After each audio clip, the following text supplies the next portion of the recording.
Bueno, solo por presentarlo un poquito para quien no nos conozca, nuestro proyecto es muy pequeño, en San Lucas de Barrameda, 4 hectáreas, todo viñedo propio, todo en biodinámica y bueno, desde la idea del viñerón, muy enfocado a trabajar la viña. Y bueno, una colaboración, un trabajo conjunto con David Escapar, a quien conocí en 2011 y que bueno, un poco tiene esa filosofía que hemos visto en el Jura, de pequeños productores muy paisanos, muy campesinos. En su caso la Champaña fue de los primeros a trabajar en biodinámica en el 98, antes que él Florí en el 89. Y bueno, nosotros aquí en San Lucas del 16 somos la única bodega certificada en Andalucía.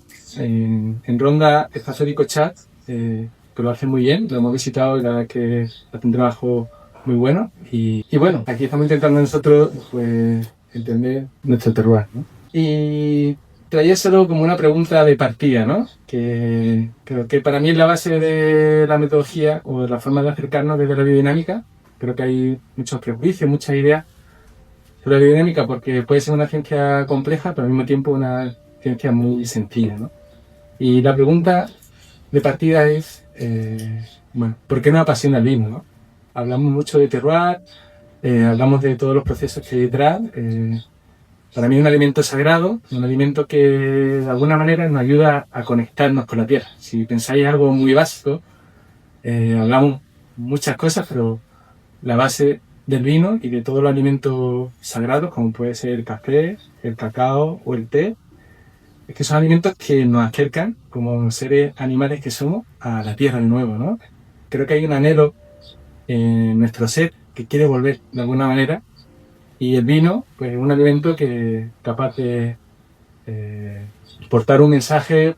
Siempre digo, pues podemos tomar un buen tomate, hay tomates malos y tomates muy buenos, pero el tomate no es capaz de portar ese mensaje, ¿no? Sin embargo, el vino y todos estos alimentos sagrados, en fin, ese proceso de fermentación es un proceso mágico y es capaz de portar un lenguaje que nos hace a nosotros conectarnos, ¿no? Pensáis que nosotros como productores de vino siempre lo que deseamos es que la persona cuando se beba la botella de la copa de vino esté en el lugar donde nosotros estamos, ¿no? Que en cada una de nuestras regiones, cada una de nuestras parcelas, ¿no? Y la pregunta que traía es si vosotros estáis conectados con vuestras parcelas. ¿Cuánto tiempo pasáis en vuestro lugar? Pensad en vuestra parcela más favorita, ¿no? O, en cada uno de vuestros terroirs. ¿Cuánto tiempo pasáis allí realmente a la escucha? Si la mente parla en China, ¿no? Siempre estamos con... Yo el primero, con las miles de cosas que tenemos que hacer, con las miles de cosas que queremos transformar. Siempre estamos como con la mente dando vueltas, pero ¿cuántas veces estamos realmente allí, ¿no? En Machanudo, en Miraflores, en la parcela de cada uno de vosotros, ¿no? ¿Cuántas veces estáis allí quietos a percibir? Pensadlo de verdad. Muy poco. Y nosotros somos los afortunados porque tenemos esa oportunidad de estar ahí.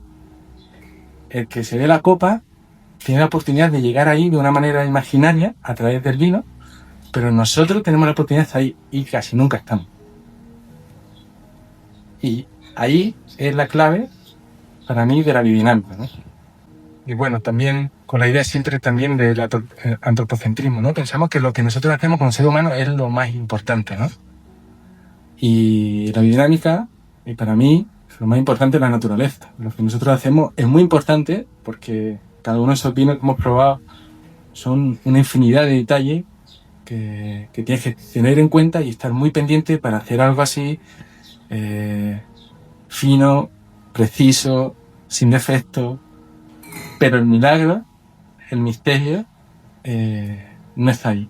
Está en, siempre digo, en ese misterio de naturaleza capaz de transformar la luz, la energía en un fruto que nosotros nos tomamos, ¿no? Con el que nosotros hacemos el vino. Y bueno, ¿cómo escuchamos? ¿Cómo estar ahí? ¿No? Son cosas muy básicas, pero que muchas veces no hacemos.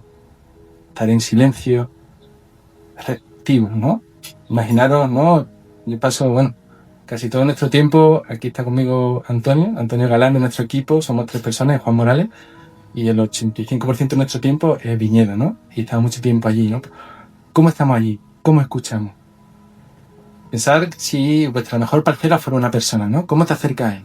¿Te acercas diciéndole ya lo que tiene que hacer, midiéndola como si fueras un antropólogo del siglo XIX? ¿O estás a la escucha de a ver qué quiere? Pues la escucha, uno de los maestros de la escucha fue Goethe. No sé si lo conocéis, pero todos conocemos a Rudolf Steiner, fue como realmente el fundador que establece las leyes de la agricultura biodinámica, pero Steiner era un apasionado de Goethe.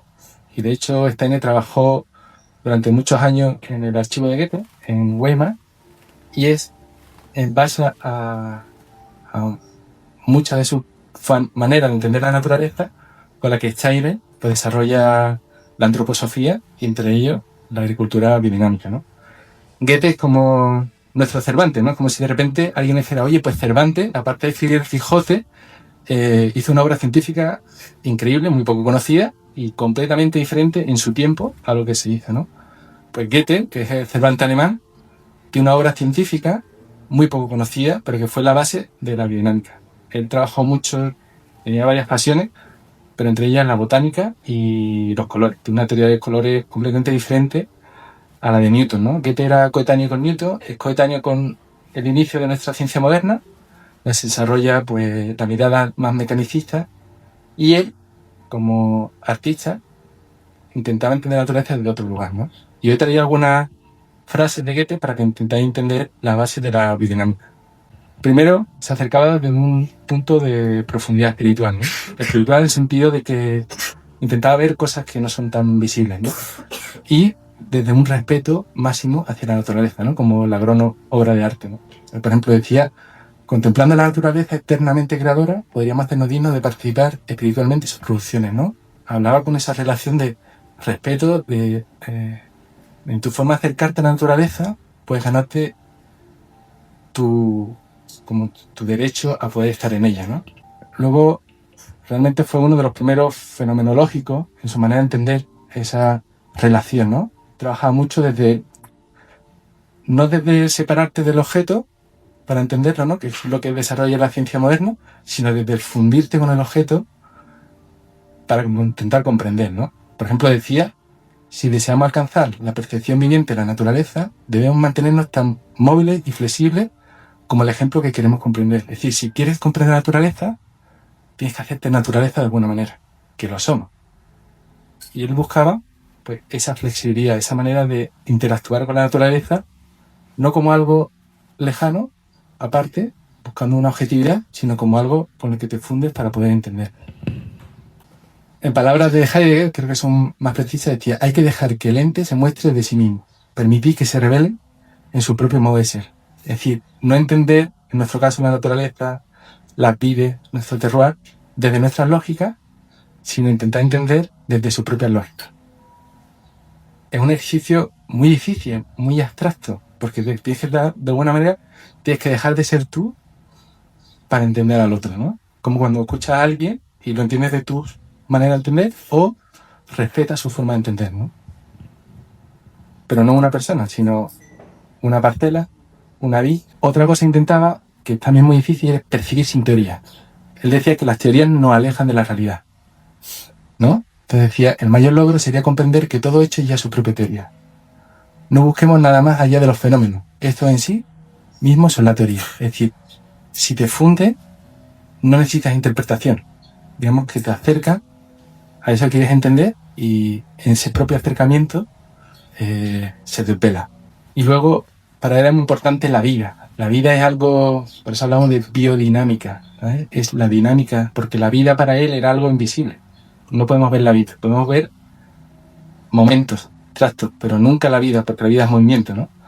Decía, ¿puede un enfoque mecanicista, materialista, centrado en innumerables estructuras superficiales e individuales, afrontar el reto de explicar un organismo vivo o la vida de la naturaleza como un todo? Decía, si tú coges a un ser vivo y lo partes, sus partes, puedes entender, clasificar, pero ¿dónde está ahí la vida? No está en ninguna de sus partes. El impulso de la vida está en un todo que no se ve. Pero la vida no se percibe con la vista, sino con la imaginación. Nosotros lo que vemos son como momentos, pero es el movimiento, he intentado ver las fuerzas que creaban esas formas, ¿no? Y esas fuerzas solo pueden ver desde la imaginación. Para él, la imaginación era un sentido más, al igual que la vista, el olfato o el gusto, ¿no? Nosotros tenemos la suerte que trabajamos mucho con los sentidos, con lo cual Goethe fue coetáneo del gran botanista que es Linneo. Para él, para entender el mundo vegetal y la vida vegetal, hay algo que no podemos separar en partes, ¿no? Tras la historia natural de los vegetales no sea más que una lista metódica de sus caracteres, nadie podrá vindicarla completamente de la futilidad, aridez y monotonía que retraen de su estudio a muchos buenos talentos. Entonces sí que nos conducirá la botánica a grandes e importantes resultados, y deberá esperarse que llegue a ser muy pronto tan exacta como las matemáticas, tan sublime y profunda como la astronomía, tan útil como la agricultura y tan encantadora como la misma naturaleza. Me encantó encontrar esta visión porque se abre, ¿no? Y si veis, aquí hay algunas de las bases de la biodinámica en nuestro Simón de Rojas Clemente, ¿no? Es una parte de teoría del juego del duende y Lorca también cita a Goethe. Es curioso, en esa definición sobre el duende, que para Lorca era como encontrar, y Lorca pues cita a Goethe hablando, ¿no?, de ese poder misterioso que todos sienten y que ningún filósofo explica. Esa parte de misterio que tenemos aquí. En este caso, en la creación artística, en el caso de Goethe, en la propia, un ejercicio a hacer, ¿vale? Entonces, toda la taxonometría, la clasificación. Normalmente la mente tiende a citar esa parte y vamos a centrarnos directamente en lo que es la percepción. Nosotros, que estamos habituados a trabajar con el sentido del olfato muy sencillita, que es una ramita, nuestra maestra de hoy, ¿vale? Que vamos a dibujar el olor.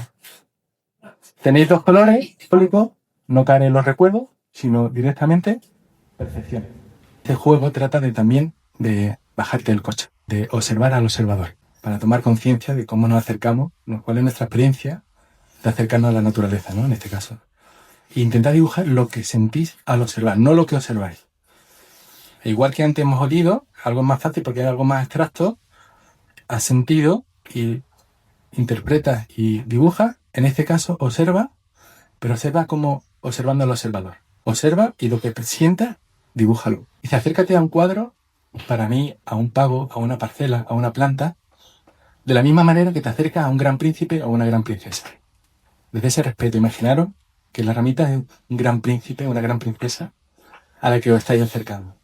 Un gran trabajo se basa en quitarnos capas de ignorancia, ¿no? Hay una gran parte de conocimiento interior y Goethe lo que buscaba era conectarte, era como una respiración dentro-fuera permanente, ¿no?, con la naturaleza y tú. Una simbiosis, es un movimiento.